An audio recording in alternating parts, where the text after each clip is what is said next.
Les blocs rocheux que vous voyez sur la photo, qui pèsent plusieurs tonnes et atteignent près de 7 mètres de haut, sont vieux d'au moins 11 000 ans, selon l'analyse au radiocarbone C14.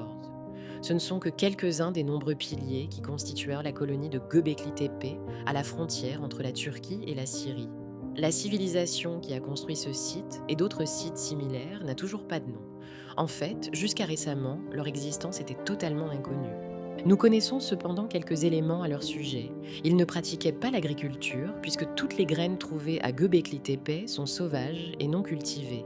Ils ne pratiquaient pas non plus l'élevage, puisque les nombreux restes de viande retrouvés, il semble qu'ils faisait de grands banquets, sont tous du gibier et non des animaux d'élevage. De plus, les statues stylisées au centre des cercles de pierre portent des pagnes. Cela signifie qu'il ne devait pas faire froid à l'époque de la construction de Göbekli Tepe. Tous ces éléments suggèrent que le site d'origine est probablement beaucoup plus ancien qu'il n'y paraît, peut-être même plus vieux de plusieurs milliers d'années. Il ne s'agit pas d'un site funéraire, car aucun cadavre n'a été retrouvé à l'intérieur. Il ne s'agit pas d'un sanctuaire, car aucun dieu ou divinité n'y est représenté.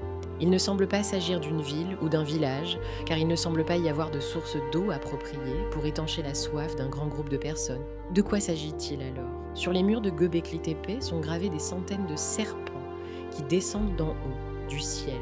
Des êtres célestes apparaissent, d'où sortent ces serpents. Selon les astronomes, il y a environ 12 000 ans, un essaim d'astéroïdes ou de comètes a lourdement bombardé la Terre, détruisant des territoires entiers sur 4 continents.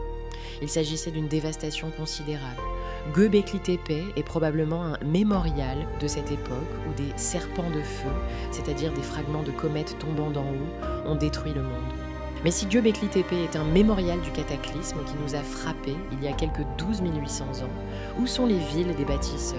Quelles étaient leurs coutumes? Et surtout, d'où venaient-ils?